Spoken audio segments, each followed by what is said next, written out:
verdad que en la hipnosis hay mucho bulo, hay mucha falsa creencia y hay muchos topicazos, por ejemplo.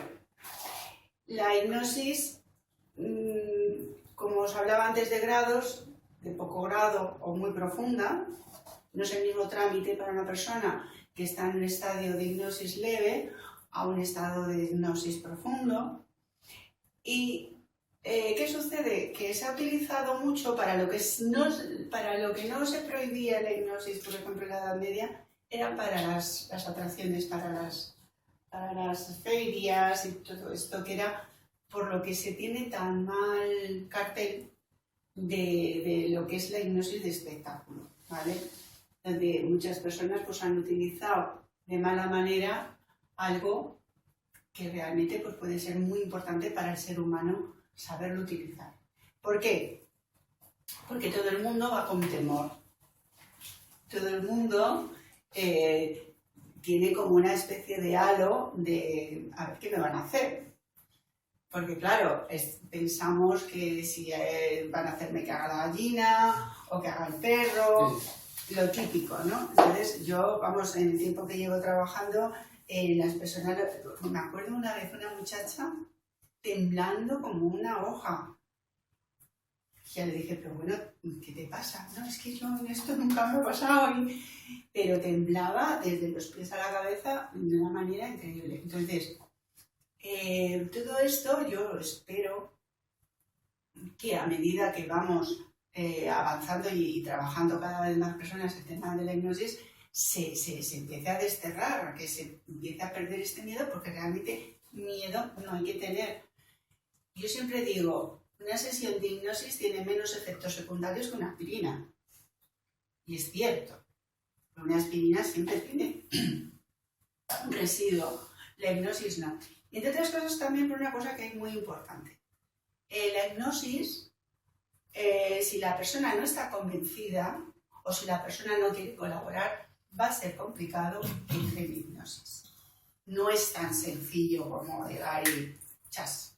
O sea, hay personas que, por ejemplo, en el caso de las primeras sesiones, se ponen muy nerviosas y no son capaces de relajarse, de dejarse llevar o de que la persona que les está induciendo al trance, entonces se ponen muy nerviosas y no hay manera.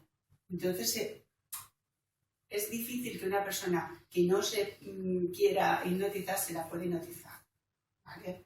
Yo he visto casos de personas, por ejemplo, en el espectáculo, una madre y una hija, bueno, pues ahora cuando yo os diga abriréis los ojos y no os conoceréis. Y cuando abrieron los ojos, le pregunta el showman a la hija, le dice, ¿quién es la persona que está a tu lado? Y dice, no sé. Y a la madre la pregunta, ¿quién es la persona que tienes a tu lado? Mi hija.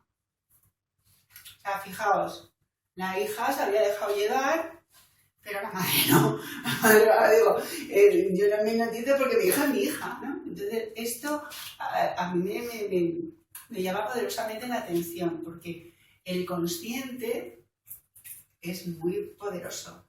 Lo que sí sucede es que el subconsciente lo es más. Entonces, ahora os voy a explicar un poco cómo es la mecánica del consciente y del subconsciente, ¿vale? Imaginaros que esto es el cerebro, bueno, más o menos, ¿vale? Aquí tenemos aproximadamente un 5% y esto sería un 95%. Esto sería el consciente y esto sería el subconsciente.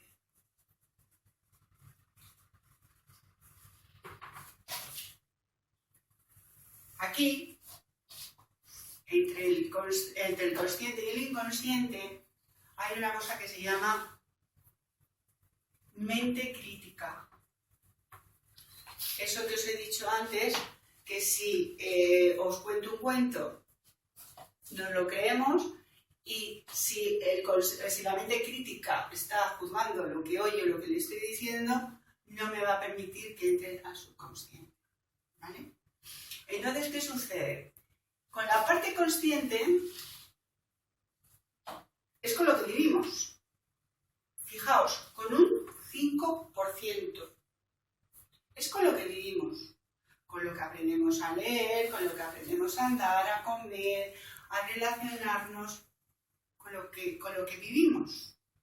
Cómo hacemos nuestro trabajo, cómo reconocemos a nuestras amistades, cómo todo lo hacemos con nuestra parte consciente, que es un 5% de nosotros. Mientras que nuestro subconsciente es un 95%.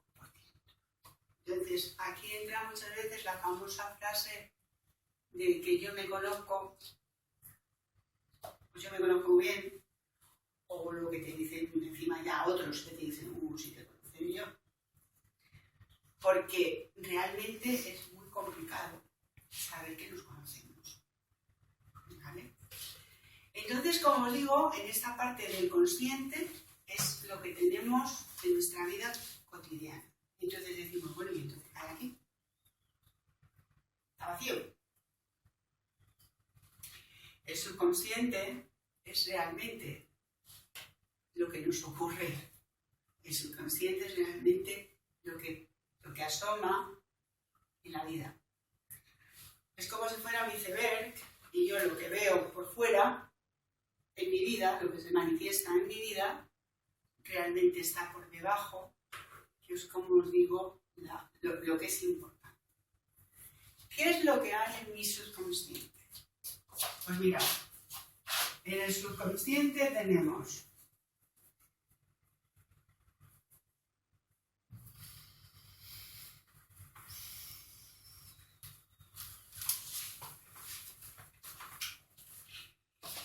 entre otras cosas, 3 grandes grupos. En el subconsciente tenemos programas, en el subconsciente tenemos pactos y en el subconsciente tenemos creencias. Estos programas, estos pactos y estas creencias están desde el mismo instante en el que somos concebidos. La memoria celular, nosotros tenemos un 70% de agua. Entonces hay una cosa que se llama la memoria del agua. Hay un japonés ahora mismo que hace poco hizo un experimento que diciendo el agua, después le ha hecho la foto a nivel molécula y sale una especie de estrella de nieve preciosa y sin embargo un agua no bendecida se ve un destrozo feísimo de esa misma estrella pero como totalmente destrozada. Entonces se sabe que la memoria, o sea que el agua tiene memoria, es un conductor. El agua es un conductor de información. Y nosotros tenemos un 70% de ese agua en nuestro organismo. Tenemos 70% de agua y el 30% restante sería material orgánico, minerales, carbono, etc. Entonces, tenemos una memoria celular. En esa memoria celular está toda la historia de nuestro árbol genealógico, desde el origen del árbol o de la historia. Pero estos programas, en el momento que yo soy concebido, van a empezar a desarrollarse en el bebé que se concibe. Si la mamá está bien, si no está bien, si ha ocurrido alguna cosa durante el embarazo, esa memoria celular lo va a guardar, o positivo o negativo, ¿vale? También vamos a guardar una cosa que se llaman engramas, ¿vale? Engramas es como yo, una experiencia, un shock, un trauma, lo fabrico, se me queda en mi memoria celular y después se vuelve a repetir. Imaginaos, por ejemplo, un vaso. Hoy le damos un golpecito y el vaso se nos rompe un poquito. Pasa el tiempo y de repente pues se nos vuelve a rajar otra vez, pero el vaso sigue funcionando. Pero es que ya un día no le hacemos nada, vamos a cogerlo y el vaso ¡plas! Se raja y se nos rompe el vaso. Eso sería un engrama o eso sería un programa. Si yo, por ejemplo, tengo 5 años, estoy comiendo un melocotón con piel Y en ese momento ocurre un acontecimiento desagradable, me regañan, mi madre llora, ha habido una muerte o algo raro, voy a desarrollar seguramente una alergia a la piel del melocotón. Entonces, a la siguiente vez que yo voy a coger un melocotón, mi engrama lo que se acuerda es de que yo he tenido un shock. Y entonces tocas el melocotón y hay una reacción alérgica. Y dices, ¿y por qué tendré yo alergia? Pues a lo mejor cuando era pequeño no me pasaba. Lo que ha sucedido es que un engrama, se ha hecho un engranaje y ya cada vez que ves un melocotón o tocas un melocotón, desde el subconsciente te dice, no. Entonces, por ejemplo, muchas alergias se pueden trabajar con hipnosis. ¿Por qué? Porque podemos llegar al momento en el que la persona empezó a crear ese engrama o ese programa y que la persona se dé cuenta de que disasocie el melocotón del shock. Porque claro, es como que todo va en el pack. El susto y la situación. Y con esto lo podríamos abarcar a un montón de cosas, ¿vale? Que nos pasan al cabo del día o al cabo de la vida. Esos programas, por ejemplo, pues imaginaros, tengo 5 años y en mi casa pues hay un desastre. Y es Navidad ocurre un desastre y ya por sistema, las Navidades que muchas veces nos pasan a todos, decimos, es que estas fechas no nos gustan. Porque hay engramas que nos recuerdan desde el subconsciente que hayan ocurrido cosas y que no las hemos liberado o que no las hemos superado o que están para avisarnos, porque el subconsciente, después de todo, está para protegernos. Aquí, por así decirlo, en el centro del subconsciente hay una cosita que se llama el cerebro reptil. El cerebro reptil es lo más arcaico de nosotros. Es que si ahora mismo a mí me picara un mosquito y yo estoy hablando con vosotros, automáticamente voy a hacer así. Ese instinto, es que tengo hambre, es que tengo miedo, es que tengo sed, es lo más primario de nuestra evolución, el cerebro reptil. Si sin el cerebro reptil, por ejemplo, ahora mismo, si hubiera aquí humo, se nos llenara esto de humo, pues a lo mejor nos quedábamos tan panchos hasta que viéramos fuego. El cerebro reptil nos avisa de que hay un peligro. Sal corriendo que aquí hay fuego. ¿Vale? Entonces, este cerebro primigio, porque luego el cerebro ha ido creciendo y haciendo más capas, hasta la última que tiene lo mismo, que es el córtex, que ha tenido la evolución como de los hombres, de la humanidad. Pero es un cerebro primario totalmente, es el de la supervivencia. Sí que es verdad que estos programas, las neuronas, por así decirlo, imaginaos que se interconectan, vienen a ser más o menos así las neuronas, ¿eh? Son como con muchas ramificaciones y que entre ellas se conectan. Entonces, cuando tenemos un programa es porque esas neuronas se han posicionado de una determinada manera y han creado un programa. Para que yo cambie este programa, esas neuronas van a tener que soltarse de su posición y hacer otro engranaje. Imaginaos un camino, ¿vale? Un camino o un cable por donde pasa información. Si yo tengo un cable que va de aquí a aquí, si yo le quiero cambiar la información para que la información cambie de aquí a aquí, tengo que cambiar la posición del cable. Entonces, cambiar esa posición es cambiar la posición que han creado mis neuronas en mi cerebro.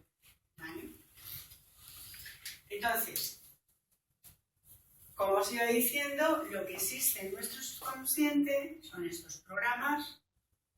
Los pactos, por ejemplo. ¿Quién de pequeño no le ha dicho a su madre, yo voy a cuidar de ti. Quien de pequeño no ha hecho un pacto con su abuela de yo siempre te voy a querer. O no ya de tan pequeño, a lo mejor de adolescente hemos, con nosotros mismos, hemos pensado, pues yo algún día haré esto o aquello. No sabemos la profundidad que tiene lo que hacemos. Pero esos son pactos que hacemos y que van a estar en nuestro subconsciente. Entonces muchas veces cuando pasa el tiempo somos adultos y queremos romper alguna cuestión y parece como que no podemos, es porque eso está grabado en nuestro subconsciente. Entonces dices, pues es que fíjate, yo tengo personas que me dicen, yo es que me quiero ir de casa de mi madre, pero es que no hay manera. No, porque tú tienes pactos que están activados ahí. Y si tú no reconoces o no eres consciente de que los hiciste, en tu subconsciente está grabado como en una película. Otra cosa es que tú ya no lo recuerdes, otra cosa es que estén allí. Esto también se puede averiguar con hipnoterapia. Porque al cruzar la barrera de la mente crítica, podemos entrar a ver por qué pasa esto.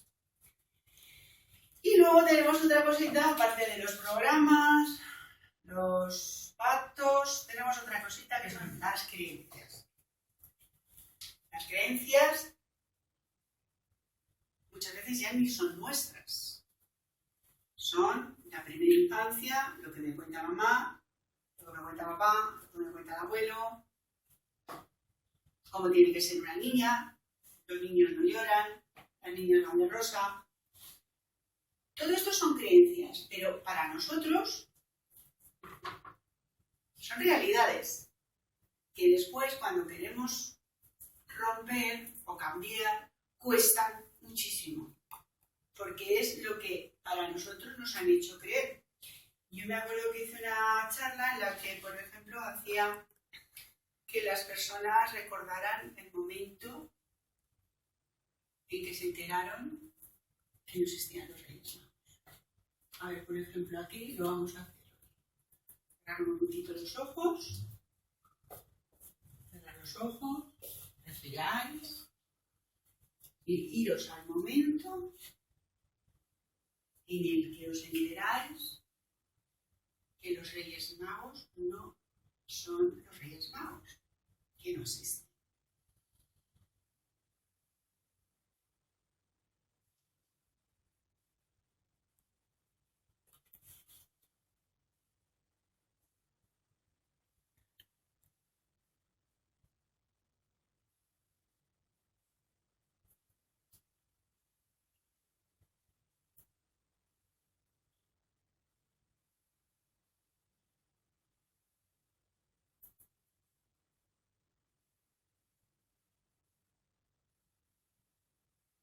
Ahora voy a contar 3. Cuando cuente 3, abriréis los ojos. 1, 2, 3. A ver. Vamos a empezar por el caballero. Yo es que no lo recuerdo cuando me lo dijeron. Yo no me acuerdo. Yo tuve tan pocas veces que Reyes Magos. Pero, ¿recuerdas el momento en el que supiste que no existían? Yo casi era la decepción que tenía yo de que no tener Reyes Magos que cuando me lo dijeron. Porque yo muy contadas veces me han tenido Reyes Magos. Pero en el momento que tú te enteraste de que además de que eran pocos no existían, ¿qué pensaste? ¿O qué sentiste, mejor dicho? No sé, ahora mismo no recuerdo. Quizá a lo mejor me lo iban diciendo poco a poco, que sí, que no, que tal. Y te ibas enterando así, no de sopetón, ¿no? ¿Qué sentiste cuando pensaste, bueno, pues mira, si vienen pocos y además no existen? ¿No? Hombre, pues te creas pues, una especie de decepción, ¿no? Decepción. Vaya. ¿No, Marisol? Yo tampoco lo he recordado. No. Y me ha venido una imagen, creo que fue una de mis hermanas que me lo dijo, pero no recuerdo el momento ni cómo pasó. Bueno, y en ese momento que tú más o menos lo habrás recordado, porque ha sido poquito tiempo el que hemos estado con los ojos cerrados, ¿qué sentiste en ese momento que fuera tu hermana la que te lo dijera? No me ha dado tiempo a sentir nada especial. Que tampoco lo tengo muy claro, creo que sí que fue ella, pero no recuerdo ni cómo me sentí tampoco. ¿A ti te gustaban los reyes? ¿Te hacían ilusión? Sí. Tenía buenos reyes, pero bueno, también es que aparte de eso no los tuve más, entonces, hasta que me casé. Entonces, en el momento que una cosa que a ti te gusta, que te ilusiona, quien fuera tu hermana, suponiendo, te dijera, oye, que es que esto no es verdad, que es que te estamos contando un cuento, ¿no? ¿Cómo te podrías haber quedado? No lo recuerdas. No, era muy pequeña, no lo recuerdo. Ya no 7 años más o menos. Pero te podrías quedar con sorpresa, con dudas, me está mintiendo, no me está mintiendo. No recuerdas nada. ¿Y tú? Pues yo antes del ejercicio ya me acordaba, pues con 7 años se comentaba en el colegio, lo típico, que no, que me han dicho mis padres, que... Entonces un día me escondí en casa de mi padre, debajo de la manta, para ver si era verdad, que los ponía o no los ponía, y le vi poniéndole, me pilló y me reí. Y fue gracioso, la verdad es que no fue ninguna decepción. A ver, Nos reímos los dos. tú estabas ya con la monja a la Con la oreja. moja detrás de la oreja, Entonces, pero no me supuso pero tampoco... se trata de... Eso ya era una confirmación de lo que tú presuponías. Entonces tendríamos que ir al momento que tú todavía estás creyendo que eso es real, y te dicen, oye, que es que esto no es verdad. Ya entonces ya te entró la duda y ya te piaste a tu padre. Sí. Pero en el momento que te dicen, oye, que los Reyes Magos no existen, Sin más, fui a ver si era verdad, comprobarlo y tampoco supuso ninguna decepción ni... en cualquier ni caso, asco, ni... en cualquier caso, lo que hay es, estamos rompiendo una creencia, ¿vale? Que sea más o menos triste, o más o menos dolorosa, o más o menos tal, estamos rompiendo una creencia, porque yo estoy creyendo que esto es verdad y ahora vienen y me dicen otra cosa. Entonces, eso son creencias. Creencia, por ejemplo, es muy habitual en nuestra sociedad, es que tengamos que buscar nuestra media naranja, ¿no? Parece que estamos siempre como medio ladeados si no tenemos a alguien al lado. Nunca nos han dicho, sois naranjas completas. Eso es una creencia que nos hace que de mayores siempre parece que andemos ojos de una parte, ¿no? Yo tengo mi media naranja. Son creencias. Entonces, esas creencias las tenemos en nuestro subconsciente, que creemos que la vida es eso. Creemos que la vida, por ejemplo, no vamos a ser plenamente felices porque no tenemos la media naranja. O tenemos la decepción de que al no existir los Reyes Magos, ya la vida como que no nos va a regalar nada más. Pero son tantas creencias que eso ya entra dentro del ámbito cultural familiar y de lo que es la propia sociedad en sí, lo que está bien hecho, lo que no está bien hecho, que forman parte de nuestra forma de ser, de nuestra existencia. Y nosotros podemos crear. Muchas veces la gente me dice, es que yo soy así. ¿Seguro? O eres tus creencias, o eres tus programas. Realmente, ¿quiénes somos? Si no es la identidad que te dan al nacer con un nombre, o es una cultura, ¿quién somos? Entonces, todo esto es muy importante a tener en cuenta y poder trabajar en el ámbito de la hipnoterapia. Y si esas creencias no las tiene, entonces que... Todos tenemos creencias. Desde el punto y hora que estamos criados por otros seres, ya nos transmiten su creencia incluso desde el propio vientre. Si, por ejemplo, Imagínate, hace mucho tiempo, por ejemplo, las mujeres cuando tenían la menstruación no se podían lavar porque se podían morir. Eso era una creencia. Y lo que ha costado quitar esa creencia, porque que te lavabas los pies y ya te ibas al cementerio. También depende entonces de la cultura, del país donde... Efectivamente, por eso estoy diciendo que realmente conocernos cuando decimos... Yo me acuerdo una vez con un paciente mío que me dice... bueno, es que a mí me han enseñado así y como muy orgulloso de esto, ¿no? Entonces yo le puse un ejemplo. Mi abuela de pequeña nos decía, cuando llegaba alguien a casa o queríamos, mi hermana y yo, intrometernos en algo, te decían, los niños hablan cuando mean las gallinas. ¿Cuándo mea una gallina? Nunca. Entonces, a mí me enseñaron eso. Pero eso está bien. Porque claro, tengo que ser objetiva y decir, bueno, a lo mejor para la época de mi abuela eso estaba muy bien, pero no tengo por qué dar por sentado que eso sea lo correcto. Entonces, hay mucha gente que va en piloto automático desde su subconsciente y como todo lo que me han dicho, pues yo que ya ni me lo cuestiono. Y es así. Y entonces repetimos situaciones, vivencias, experiencias, muchas veces gratuitamente, porque no nos paramos a reflexionar qué hay de realidad detrás de esto que me estaban diciendo. Claro, muchas veces estos pactos que hacemos, Alejandro Jodorowsky dice que no somos más que los pactos que hicimos en la infancia con nuestra familia. Y es verdad, son pactos porque un niño, cuando es pequeño, lo que más necesita es sentirse protegido y amado. Y es capaz de lo que haga falta para que le quieran. Es capaz de hacer pactos con padres realmente crueles o con madres realmente poco afectivas. Pero al niño le va a dar igual. Hace esos pactos. Y después de mayores esos pactos están aquí. Pero vamos, como si tú firmas hoy un pacto en un papel y lo guardas en un cajón y al cabo de 25 años aparece aquel papel y dices, fíjate, esto lo escribí yo. Pues esto está aquí, sin todos los otros.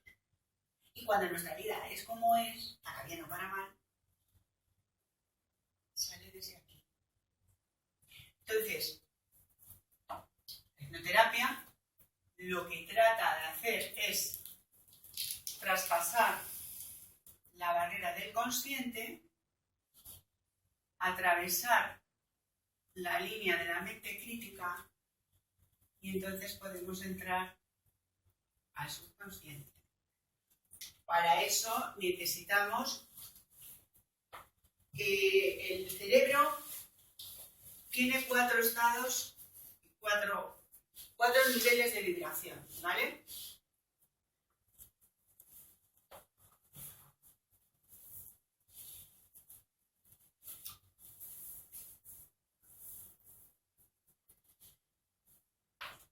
Esos 4 estados en los que las ondas cerebrales están, por ejemplo, si ahora sonara el timbre, nuestros cerebros se pondrían a un nivel que se llama beta. Una vibración de alarma. Luego estamos como ahora en alfa, que son unas ondas un poco menos picudas, pero que son las de que estoy despierto, estoy dialogando, estoy tal. Luego tenemos las delta, que son unas ondas muy abiertas, que son las del sueño. Y luego están las zeta, que son las en las que tiene que estar el cerebro para poder estar en hipnosis y poder entrar al subconsciente. Estas ondas son unas ondas que no estás ni dormido ni despierto. Porque yo no puedo trabajar con una persona que se haya dormido y porque tampoco puedo trabajar con alguien que está despierto porque está en la parte consciente. ¿Vale? Entonces, hay que ir llevando el cerebro a... normalmente en los primeros registros que se tienen en Egipto de los templos del sueño hay unos papiros, se llama el papiro de Ebers, en el que se ve cómo ellos escribían para producir ese trance hipnótico que la persona va entrando a través de lo que va escuchando, ¿no? Entonces, ese estado que es entre el sueño y la vigilia es justamente el estado en el que tiene que estar la mente para poder entrar en hipnosis. Como os he dicho y os repito, luego hay estados. Puedes estar en un estado suave o puedes estar en un estado muy profundo. Eso ya va dependiendo. Yo, por ejemplo, noto que cuando las personas pasan la primera sesión, pues ya se dejan llevar muy fácilmente. O sea, hay personas que entran muy rapidísimamente en hipnosis. ¿Por qué? Porque se acostumbran a la voz, al terapeuta, están más confiados, ya no tienen la mente crítica diciendo a ver qué va a pasar, y entonces ya cuando empezamos la sesión directamente entramos a subconsciente. No hace falta a lo mejor tanto tiempo como en una primera sesión, ¿vale? Pero tenemos que tener en cuenta estos estados del cerebro. O sea, es imposible que una persona que no esté en ese estado de semivigilia pueda estar en trance. Puede a lo mejor, muchas veces, estar en una sesión guiada, en una meditación guiada, que también es eficaz, ¿vale? Porque si tú lo que estás, yo siempre digo, imagina que estás en este sitio o imagina una escalera, es porque la persona, si tú le dices, ahora quiero que veas una escalera, no puede, porque le estoy hablando de algo que tiene que ver con la vista y que no es lógico. Entonces es más sencillo que la persona imagine lo que tiene que hacer, ¿no? Porque la imaginación está ahí. Entonces, cuando empezamos a hacer que la persona vaya relajando, hay otra cosa que también es muy importante, la respiración, ¿vale? La respiración, primeramente, debe de ser una respiración importante para que la sangre vaya cogiendo el nivel de oxígeno. El nivel de oxígeno sube al cerebro y hace que el cerebro, por así decirlo, baje su intensidad. Porque un cerebro bien oxigenado es un cerebro en el que, por ejemplo, las personas cuando empiezan a entrar en trance empiezan a abrir la boca. Eso es un buen síntoma. Quiere decir que la persona está empezando a relajarse. Y entonces que una persona cuando está empezando a entrar en hipnosis abra la boca o le entre sueño es bueno. Lo que no podemos es trabajar con el delta, porque ya ahí la persona sale frita y no hay manera, porque ¿qué haces con una persona dormida, no? Entonces, ventajas de trabajar con la hipnoterapia es que vivimos en desde que Descartes dijo que él se ocupaba del cuerpo y que la Iglesia se ocupara del alma, hubo una disociación del cuerpo humano. El cuerpo humano es una combinación de muchas cosas. No solamente somos cuerpo físico. Tenemos unos niveles de energía, tenemos un alma, y al separarlos se hizo un gran error. Y esto ahora se está volviendo a juntar, ¿no? Es decir, no, somos mucho más que un trozo de carne. ¿Por qué? Porque la medicina en estos 2 últimos siglos lo que ha hecho ha sido nada más que tirar de farmacopea. Entonces, la enfermedad, ¿de qué me está avisando para que existe la enfermedad? Tendrá que tener un significado. Entonces, normalmente la enfermedad lo que me está avisando desde el subconsciente es de que hay algo que yo tengo que resolver.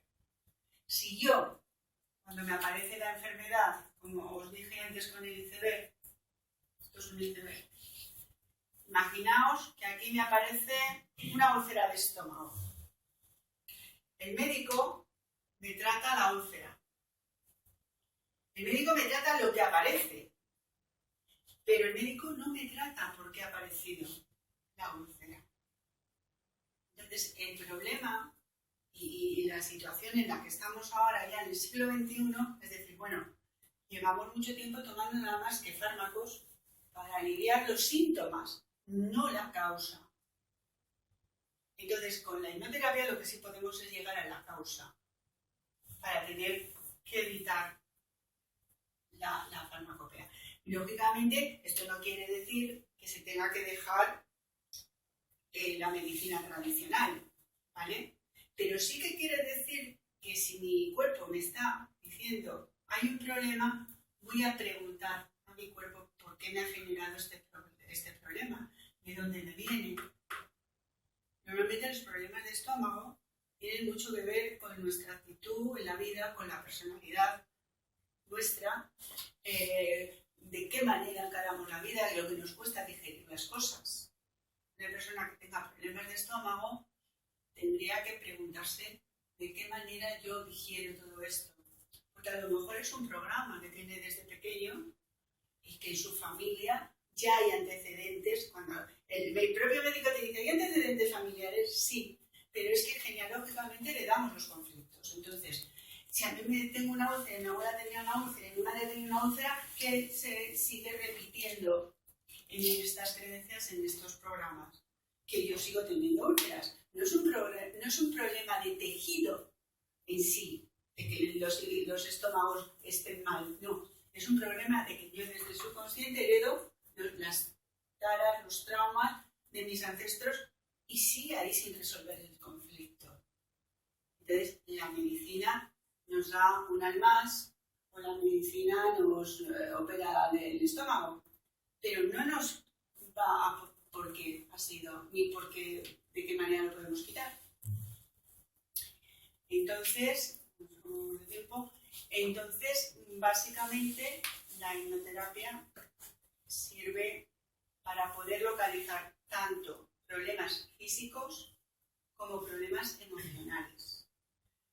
Los problemas emocionales tienen un impacto increíble en los órganos. Tenemos una discusión y el estómago decimos que se nos ha bloqueado. Tenemos un problema que nos enfadamos o que estamos con rabia y a lo mejor nos duele el hígado. Tenemos un disgusto tremendo y nos palpita el corazón. Continuamente el cuerpo nos está hablando de nuestras emociones, porque las emociones, imaginaos que son como cargas de electricidad. Es como si nos enchufaran unas descargas eléctricas brutales en el momento que tenemos esa emoción. Claro, si a ti te hacen una descarga de no sé cuántos vatios en el hígado se te queda hecho puré. Pero ahí dices, bueno, es que tiene una descarga de electricidad. Cuando es una emoción, no somos tan conscientes de que esa emoción ha sido tan intensa como para dolerme el hígado. Entonces, con la hipnoterapia podemos llegar al punto donde ha surgido el problema para buscarle la mejor manera de solucionarlo. Tanto en conflictos emocionales, en conflictos físicos o cualquier otro tipo de conflicto, por ejemplo, pues como os hablaba del árbol genealógico, ¿no? Y que repetimos, pues esto le pasó a mi abuela, pues esto le pasó a mi padre, pues esto me está pasando a mí.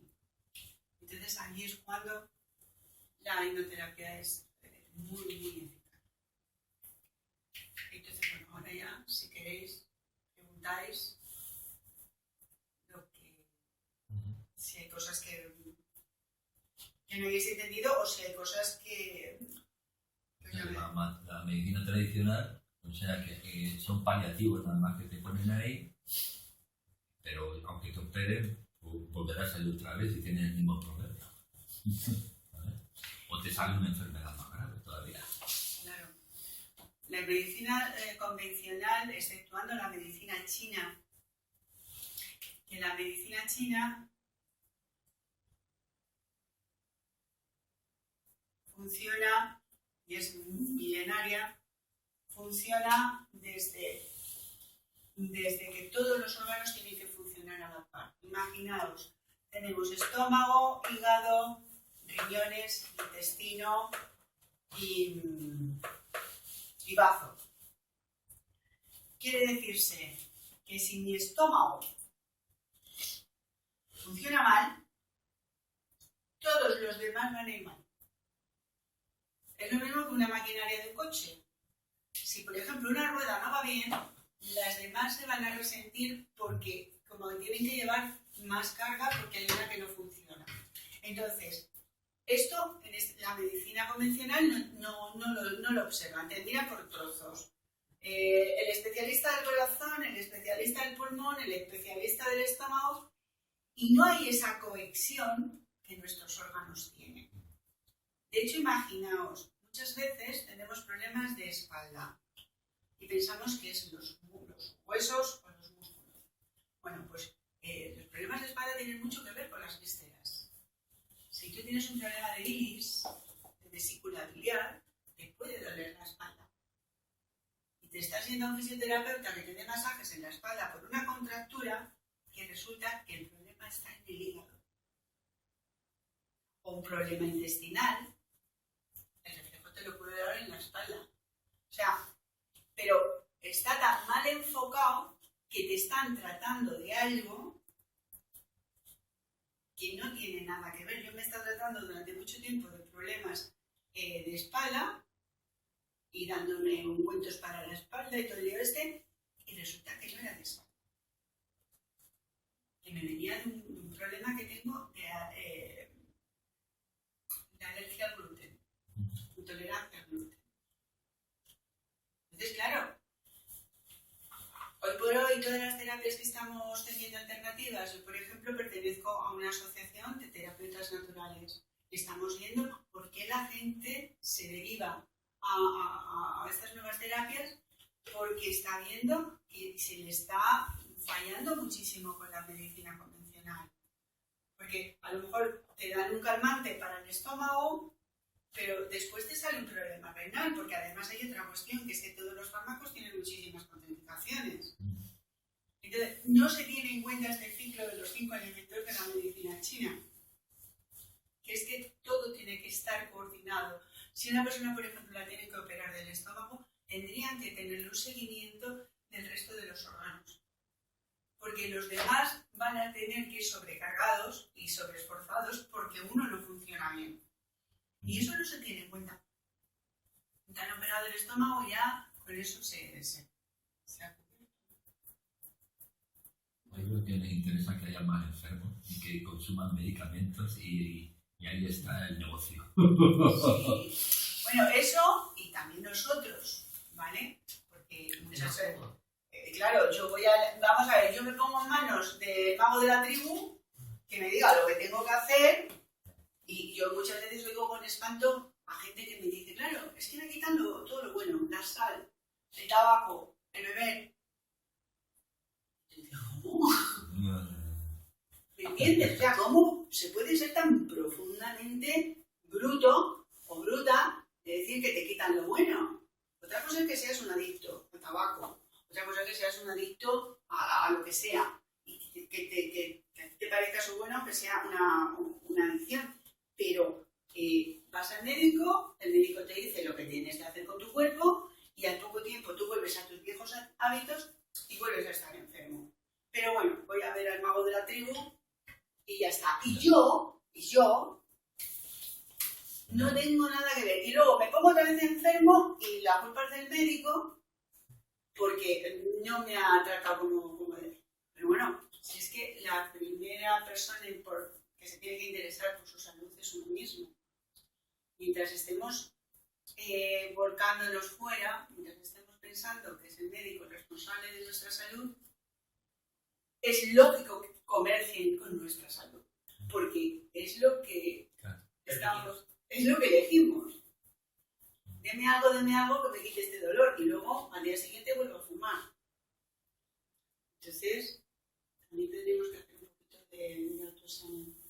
¿Qué estamos haciendo con nosotros? Bueno, son ciertos programas que ya tenemos se han instalado ahí y te los tienes instalado.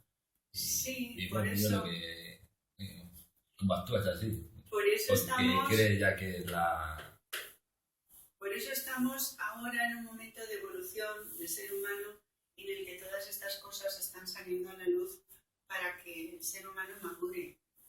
Que realmente los responsables somos nosotros. Bueno, Si no dejas tu cuerpo en manos de otra persona, es que no te fías ni de ti. Dije en un principio, me acuerdo yo que de chaval, digo, joder, contra más medicina me mandaba el médico, parece que era mejor el médico. Qué tontería, ¿no? Luego lo piensas y estás machacando todo. Y luego ha pasado lo contrario. Luego, cuando no les ha interesado, han querido bajarnos las medicaciones y hemos dicho, vaya mierda de médico, en el que no me da 20 cajas de algo, ¿no? Claro, parece que ya no funciona. ¿Sí? Bueno, señoras, ¿alguna pregunta? ¿Estáis ahí muy...? ¿Alguna duda? ¿Lo de la hipnoterapia lo puedes practicar tú mismo o es para practicar la otra persona? En principio, como antes he comentado, la autohipnosis existe. Lo que pasa que, claro, si tú quieres algo en concreto, tendrías que también tener una especie como de conocimientos. Obviamente uno solo nunca va a ser objetivo, porque imagínate, por ejemplo, que tú tienes un programa familiar. No eres objetiva porque para ti el programa va a estar muy invisible, porque no lo vas a poder detectar. Necesitas lo que se llama un espejo. Un espejo es otra persona enfrente tuya que te haga el feedback y que tú puedas verlo. Porque normalmente, pues uno, si lo tiene desde, pues imagínate, un programa desde la concepción, desde el vientre de la madre, un programa, imagínate, de duelo. Pues cuando la madre está embarazada, ha habido un fallecimiento. En mi caso. Anda, mira, ¿ves? Pues ese programa, por ejemplo, hay que tratarlo y derivarlo, llevarlo de una manera para que tú puedas quitarte esa tristeza. Porque eso es